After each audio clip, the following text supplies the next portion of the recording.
जब तुम किसी से प्रेम करते हो तो क्या सिर्फ तुम्हारा मन उससे जुड़ता है या तुम्हारा पूरा अस्तित्व उसकी ओर खींचने लगता है? तुम उसकी आवाज़ सुनना चाहते हो, उसके पास रहना चाहते हो, उसके स्पर्श को महसूस करना चाहते हो। तो फिर यह जो स्पर्श की चाह है, यह कहाँ से आती है? क्या यह भी प्रेम का ही हिस्सा नहीं है? लेकिन समाज कहता है नहीं, यह प्रेम नहीं है, यह तो वासना है। और यहीं से भ्रम शुरू होता है, क्योंकि तुम्हारे भीतर जो एक ही ऊर्जा है उसे दो नाम दे दिए गए। जब वह दिल में होती है तो उसे प्रेम कहा जाता है, और जब वही ऊर्जा शरीर में उतरती है तो उसे संभोग कह दिया जाता है। क्या ऊर्जा बदल गई या सिर्फ नाम बदल गया?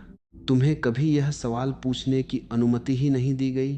तुमसे कहा गया, ऐसे मत सोचो, यह गलत है, ऐसा मत महसूस करो, यह पाप है। और धीरे धीरे तुमने अपने ही भीतर एक दीवार खड़ी कर ली, एक हिस्सा जो प्रेम करना चाहता है और एक हिस्सा जो उस प्रेम को पूरी तरह जीने से डरता है। क्या यह अजीब नहीं है?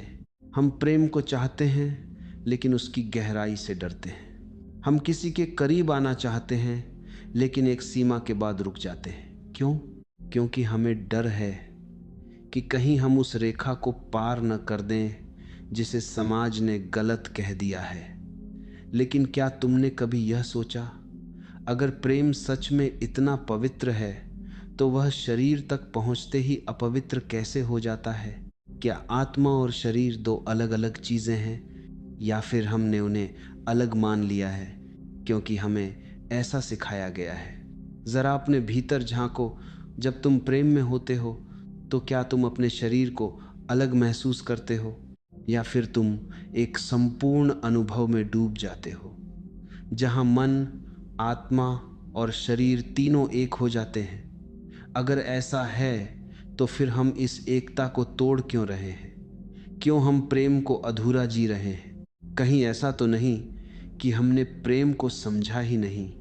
कहीं ऐसा तो नहीं कि हमने सिर्फ उसका एक हिस्सा स्वीकार किया और बाकी को दबा दिया?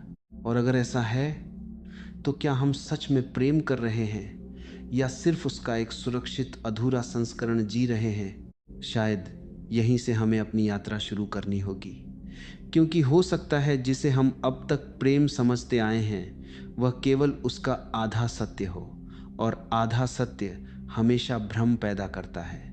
और जब सत्य आधा होता है तो जीवन भी आधा ही जिया जाता है। तुम सोचते हो कि तुम प्रेम में हो, लेकिन भीतर कहीं एक खालीपन बना रहता है, एक ऐसी अधूरी सी अनुभूति जिसे तुम शब्द नहीं दे पाते। तुम कहते हो कुछ तो कमी है, लेकिन वह कमी क्या है यह समझ में नहीं आता, क्योंकि तुम्हें प्रेम की जो परिभाषा दी गई है वह पूरी ही नहीं है। तुम्हें बताया गया प्रेम एक भावना है, एक इमोशन है, एक एहसास है। लेकिन क्या प्रेम सिर्फ एहसास भर है? अगर प्रेम केवल भावना होता तो वह इतना गहरा क्यों होता? क्यों वह तुम्हें बदल देता है, तुम्हें हिला देता है, तुम्हारे अस्तित्व को छू जाता है? जरा गौर करो। भावनाएं आती हैं और चली जाती हैं। आज तुम खुश हो, कल उदास हो सकते हो। आज तुम्हें किसी से लगाव है, कल वह कम भी हो सकता है। लेकिन जब प्रेम होता है तो वह केवल एक क्षणिक भावना नहीं रहता, वह एक निरंतर बहने वाली धारा बन जाता है। तो फिर प्रेम क्या है? प्रेम एक ऊर्जा है, एक जीवंत प्रवाह जो तुम्हारे भीतर से निकलकर किसी और तक पहुंचता है। यह कोई सीमित चीज नहीं है जिसे तुम बस महसूस करके छोड़ दो। यह तो तुम्हारे पूरे अस्तित्व को अपने साथ बहा ले जाने वाली शक्ति है। और जब यह कोई बत्ती होता है, ऊर्जा बहती है, तो वह रुकती नहीं है, वह अपने आप फैलना चाहती है, हर दिशा में, हर स्तर पर। लेकिन तुमने क्या किया? तुमने इस बहती हुई ऊर्जा को रोक दिया, उसे एक दायरे में कैद कर दिया, कहा यहाँ तक ठीक है, इसके आगे नहीं। और यही वह जगह है जहाँ प्रेम अधूरा रह जाता है। तुम मन से प्रेम करते हो शब्दों से प्रेम जताते हो, भावनाओं में डूबते हो, लेकिन जब वही ऊर्जा शरीर की ओर बढ़ती है तो तुम पीछे हट जाते हो। क्यों? क्योंकि तुम्हें सिखाया गया है कि प्रेम और शरीर दो अलग चीजें हैं, कि आत्मा ऊंची है और शरीर नीचा, कि भावना पवित्र है और स्पर्श अशुद्ध। लेकिन क्या वास्तव में ऐसा है? अगर प्रेम एक ऊर्जा है तो क्या वह तुम्हारे भीतर टुकड़ों में बंटी हुई है? क्या वह सिर्फ दिल में ही रहती है और शरीर तक नहीं पहुंचती? या फिर यह हमारी सोच है जो उसे बांट देती है? जरा इसे ऐसे समझो, जब तुम खुश होते हो तो क्या सिर्फ तुम्हारा मन खुश होता है, या तुम्हारा चेहरा भी खिल उठता है, तुम्हारी आंखों में चमक आ जाती है, तुम्हारा पूरा शरीर उस खुशी को महसूस करता है? तो फिर प्रेम के साथ ऐसा अलग व्यवहार क्यों? क्यों हम उसे सिर्फ एक भावनात्मक अनुभव तक सीमित कर देते हैं? शायद इसलिए क्योंकि हमें डर है कि अगर हम उसे पूरी तरह बहने देंगे तो वह हमें उस जगह ले जाएगा जहां हमने जाने की अनुमति खुद को नहीं दी है। और यही सबसे बड़ा भ्रम है। हम सोचते हैं कि हम प्रेम को नियंत्रित कर सकते हैं कि हम तय कर सकते हैं कि वह कहां तक जाए और कहां रुक जाए। लेकिन प्रेम कोई नियम नहीं मानता, वह कोई सीमा नहीं जानता, वह तो बस बहना चाहता है, पूरी तरह बिना किसी रुकावट के। और जब तुम उसे रोकते हो तो वह विकृत हो जाता है, वह वही नहीं रहता जो वह होना चाहता था। तुम्हें लगता है कि तुम प्रेम को सुरक्षित बना रहे हो, लेकिन असल में तुम उसे कमजोर बना रहे हो, क्योंकि जो प्रेम बह नहीं पाता वह धीरे धीरे मरने लगता है।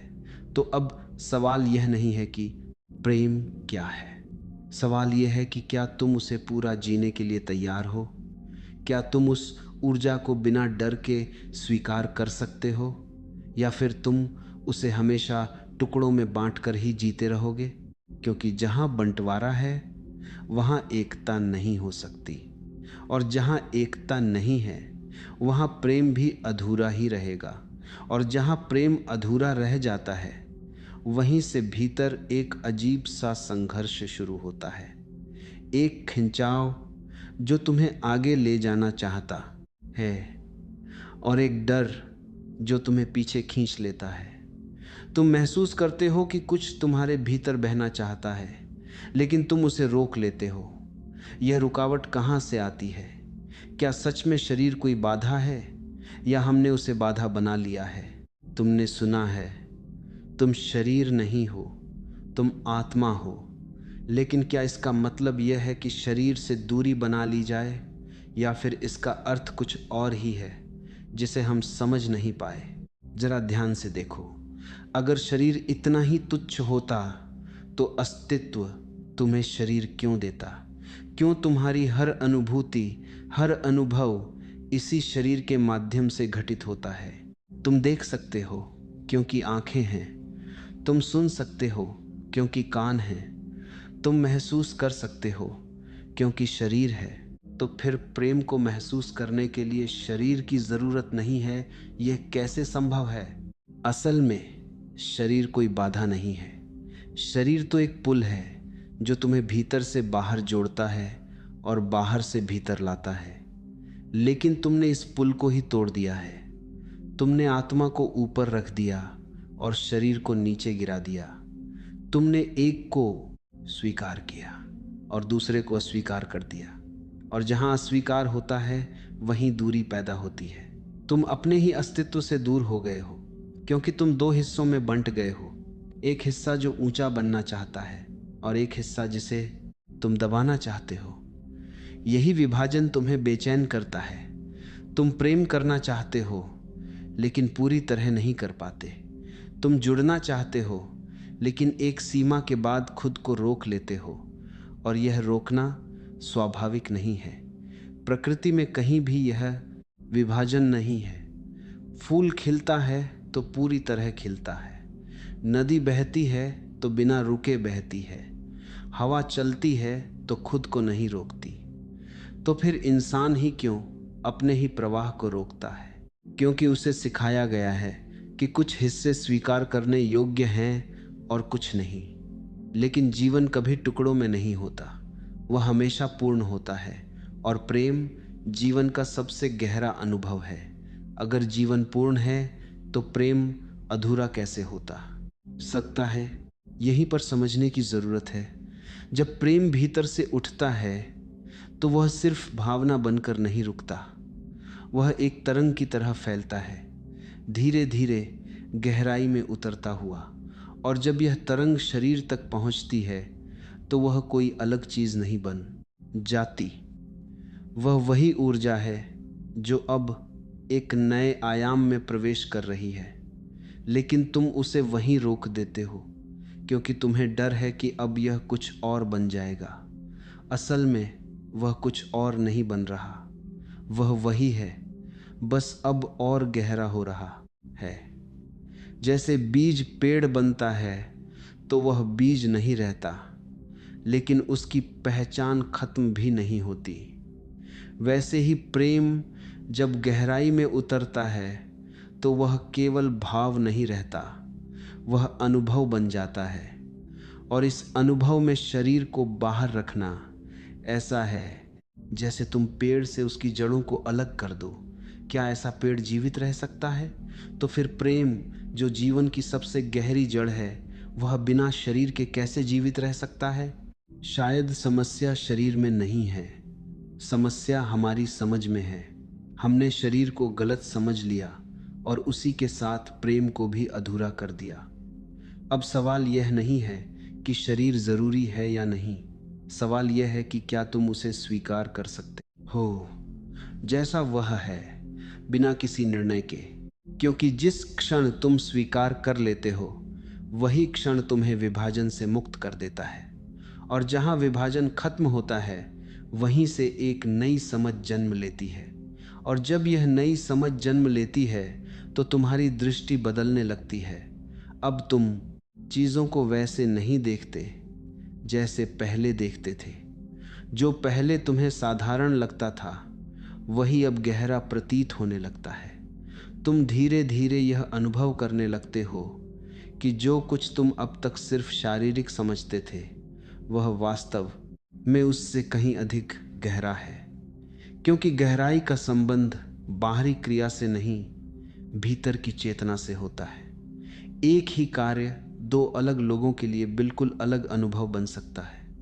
कोई उसे बस एक आदत की तरह जीता है और कोई उसी में डूबकर स्वयं को खो देता है। फर्क कहाँ है? फर्क है जागरूकता में। जब तुम बिना होश के जीते हो तो हर अनुभव सतही रह जाता है। तुम उसमें होते हुए भी वास्तव में उसमें नहीं होते। और जब तुम पूरी जागरूकता के साथ जीते हो तो वही साधारण क्षण भी असाधारण बन जाता है। अब जरा इसे प्रेम के उस गहरे आयाम से जोड़कर देखो। जब दो लोग करीब आते हैं तो क्या सिर्फ उनके शरीर मिलते हैं या कुछ और भी घटित होता है जो दिखाई नहीं देता लेकिन महसूस होता है? अगर तुम जागरूक नहीं हो तो तुम केवल बाहरी घटना को देखोगे, तुम उसे एक क्रिया मानोगे जिसका एक आरंभ है और एक अंत। लेकिन अगर तुम होश में हो तो तुम देखोगे कि यह कोई क्रिया नहीं है, यह एक स्थिति है, एक ध्यान है, एक विलीन हो जाने का अनुभव है, जहां मैं और तुम की सीमाएं धीरे धीरे घुलने लगती हैं। और यही वह बिंदु है जहां बहुत से लोग चूक जाते हैं, क्योंकि वे इसे समझ नहीं पाते। वे इसे केवल शरीर तक सीमित कर देते हैं। वे उसे जल्दी में जीते हैं, बिना रुके, बिना महसूस किए, बिना जागे, और इसीलिए उन्हें उसमें कुछ खास नहीं दिखता। फिर वे कहते हैं इसमें क्या रखा है। लेकिन सवाल यह नहीं है कि उसमें क्या रखा है, सवाल यह है कि तुम उसमें कितना उपस्थित हो। अगर तुम कहीं और हो तो यहाँ कुछ भी नहीं मिलेगा, लेकिन अगर तुम पूरी तरह यहीं हो तो यही क्षण तुम्हें अपने सबसे गहरे स्वरूप तक ले जा सकता है। यह वही स्थिति है जहाँ विचार रुकने लगते हैं, मन शांत होने लगता है और एक अजीब सी निश्चलता तुम्हें घेर लेती है। कुछ पल के लिए तुम कुछ भी नहीं रहते, न कोई नाम, न कोई पहचान, बस एक शुद्ध अनुभव। और क्या यही ध्यान नहीं है? ध्यान का अर्थ क्या है? क्या वह किसी पहाड़ पर बैठकर आंखें बंद करना है, या फिर वह हर उस क्षण में उतर जाना है जहां तुम पूरी तरह उपस्थित हो जाते हो? अगर ध्यान का अर्थ उपस्थिति है, तो फिर वह किसी एक जगह तक सीमित कैसे हो सकता है? वह तो हर उस जगह पर घटित हो सकता है जहां तुम स्वयं को भूल जाते हो। और जब प्रेम अपनी गहराई में पहुंचता है तो वह तुम्हें उसी स्थिति में ले जाता है। लेकिन शर्त सिर्फ एक है, जागरूकता। अगर जागरूकता नहीं है तो वही अनुभव तुम्हें नीचे खींच सकता है। वह केवल एक आदत बन सकता है, एक दोहराव, एक खालीपन। लेकिन अगर जागरूकता है तो वही अनुभव तुम्हें ऊपर उठा सकता है। वह तुम्हें तुम्हारे भीतर के मौन से मिलवा सकता है। अब सोचो, क्या समस्या उस अनुभव में है, या फिर हमारे जीने के तरीके में? क्या हमने उसे गलत बना दिया है क्योंकि हम उसे सही ढंग से जीना नहीं जानते? शायद असल प्रश्न यही है, क्योंकि जिस क्षण तुम होश में आ जाते हो वही क्षण हर चीज को बदल देता है। और जो पहले सिर्फ एक क्रिया थी वही अब एक द्वार बन जाती है, एक ऐसे अनुभव का द्वार जहां तुम स्वयं से मिल सकते हो। और जब कोई द्वार भीतर की ओर खुलने लगता है तो सबसे पहले डर बाहर आता है। अजीब है ना? जहां मुक्ति की संभावना होती है वहीं भय सबसे अधिक होता है। तुम जैसे ही इस गहराई को छूने लगते हो, तुम्हारे भीतर आवाजें उठने लगती हैं। यह सही नहीं है, लोग क्या कहेंगे, यह रास्ता खतरनाक है। ये आवाजें तुम्हारी नहीं हैं, ये तुम्हें दी गई हैं। समाज ने तुम्हें एक ढांचे में ढाला है जहां हर चीज को नियमों में बांध दिया गया है। क्या करना है, क्या नहीं करना, क्या सही है, क्या गलत, सब पहले से तय कर दिया गया है। और तुमने बिना सोचे उसे स्वीकार कर लिया। क्यों? क्योंकि स्वीकार करना आसान था, प्रश्न करना कठिन। लेकिन जो आसान होता है वह हमेशा सच्चा नहीं होता। समाज को डर है उस व्यक्ति से जो खुद सोचने लगता है, उससे जो अपने अनुभव पर भरोसा करता है, ना कि दूसरों के बनाए नियमों पर।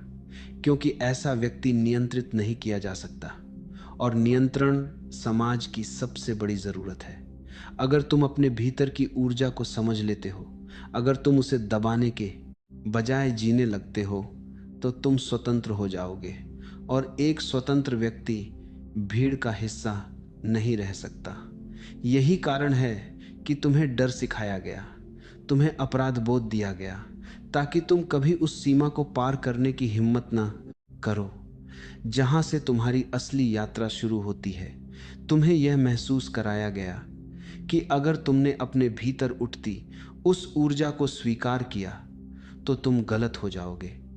लेकिन जरा सोचो, अगर वही ऊर्जा तुम्हारे अस्तित्व का हिस्सा है तो उसे नकारना क्या सही है? क्या खुद से भागना धार्मिक हो सकता है, या फिर यह सिर्फ एक सुंदर ढंग से सजाया गया डर है जिसे तुमने सच मान लिया है? समाज ने तुम्हें दो हिस्सों में बांट दिया, एक जो दिखाना है और एक जिसे छुपाना है। और तुमने इस खेल को इतने लंबे समय तक खेला कि अब तुम खुद ही भूल गए हो कि तुम असल में कौन हो। तुम बाहर से शांत दिखते हो, लेकिन भीतर अशांति चलती रहती है। तुम सही बनने की कोशिश करते हो, लेकिन भीतर दबे हुए भाव तुम्हें बेचैन करते रहते हैं। और यह बेचैनी यूं ही नहीं है, यह उस दबाव का परिणाम है जो तुमने अपने ऊपर खुद ही डाला है। जिसे तुम दबाते हो वह खत्म नहीं होता, वह अंदर ही अंदर बढ़ता रहता है और एक दिन किसी और रूप में बाहर आता है। कभी गुस्से के रूप में, कभी निराशा के रूप में, और कभी एक खालीपन के रूप में जिसे तुम समझ नहीं पाते। तो समस्या कहाँ है? क्या वह ऊर्जा गलत है, या फिर उसे दबाने का तरीका? समाज ने तुम्हें सिखाया इसे मत जियो, लेकिन यह नहीं बताया इसे समझो कैसे। और बिना समझे तुम बस डरते रहे। लेकिन डर में जीना जीवन नहीं है। जीवन तो तब शुरू होता है जब तुम सवाल पूछने लगते हो, जब तुम यह देखने लगते हो कि जो तुम्हें बताया गया है क्या वह वास्तव में सच है या सिर्फ एक मान्यता है। और जिस दिन तुमने यह देख लिया, उस दिन तुम्हारे भीतर एक विद्रोह जन्म लेता है। यह विद्रोह बाहर के खिलाफ नहीं, अंदर के झूठ के खिलाफ होता है। और यही विद्रोह तुम्हें धीरे धीरे मुक्त करता है। और जब यह विद्रोह भीतर जाग जाता है तो एक अजीब सी शांति भी साथ आती है, क्योंकि अब तुम लड़ नहीं रहे, तुम समझ रहे हो। अब तुम दबा नहीं रहे, तुम देख रहे हो। और देखने में ही परिवर्तन छिपा होता है। जैसे ही तुमने अपने भीतर की हर परत को बिना डर, बिना निर्णय के स्वीकार करना शुरू किया, तुम्हारे भीतर का विभाजन धीरे धीरे समाप्त होने लगता है। अब तुम दो हिस्सों में बांटे नहीं रहते, अब तुम एक हो जाते हो। और यही एकता प्रेम की असली भूमि है। अब प्रेम कोई प्रयास नहीं रहता, नहीं कोई भूमिका निभाने की चीज, वह तुम्हारे होने का स्वभाव बन जाता है। तुम किसी से प्रेम करते नहीं, तुम प्रेम हो जाते हो। और जब ऐसा होता है तो हर अभिव्यक्ति सहज हो जाती है। न कोई डर, न कोई हिचक, न कोई सीमा जिसे पार करने का भय हो। जो भीतर है वही बाहर बहने लगता है। और इस बहाव में कुछ भी अलग नहीं रहता, न मन अलग, न आत्मा अलग, न शरीर अलग, सब एक ही लय में चलने लगते हैं। अब कोई प्रश्न नहीं उठता क्या जरूरी है और क्या नहीं, क्योंकि जहां समझ होती है वहां जरूरतें अपने आप स्पष्ट हो जाती हैं। अब कुछ भी मजबूरी नहीं रहता, न ही कोई आग्रह। जो घटता है वह स्वाभाविक होता है। जैसे सांस चलती है वैसे ही सब घटित होता है। और यही स्वाभाविकता सबसे बड़ी मुक्ति है, क्योंकि अब तुम किसी सिद्धांत में नहीं जी रहे, तुम अनुभव में जी रहे हो। अब तुम्हें किसी से पूछने की आवश्यकता नहीं कि क्या सही है, क्या गलत। तुम्हारा स्वयं का बोध ही तुम्हारा मार्गदर्शक बन जाता है। और इस बोध में सब कुछ स्पष्ट होता चला जाता है। तुम देख पाते हो कि जीवन को टुकड़ों में बांटना ही सबसे बड़ा भ्रम था, जबकि सत्य हमेशा एक ही था, अखंड, पूर्ण। और जब तुम इस पूर्णता को छू लेते हो तो तुम्हारे भीतर कोई संघर्ष नहीं बचता। सब कुछ अपने स्थान पर आ जाता है। न कुछ त्यागने की आवश्यकता, न कुछ पकड़ने की, बस एक गहरी स्वीकृति अपने होने की, अपने अनुभव की, अपने अस्तित्व की। और इसी स्वीकृति में प्रेम अपनी चरम अवस्था को प्राप्त करता है, जहां वह किसी पर निर्भर नहीं रहता, जहां वह किसी सीमा में बंधा नहीं रहता। वह बस बहता है, निर्बाध, निश्चल, पूर्ण। और शायद यही वह बिंदु है जहां खोज समाप्त हो जाती है, क्योंकि जो खोज रहे थे वह हमेशा से तुम्हारे भीतर ही था।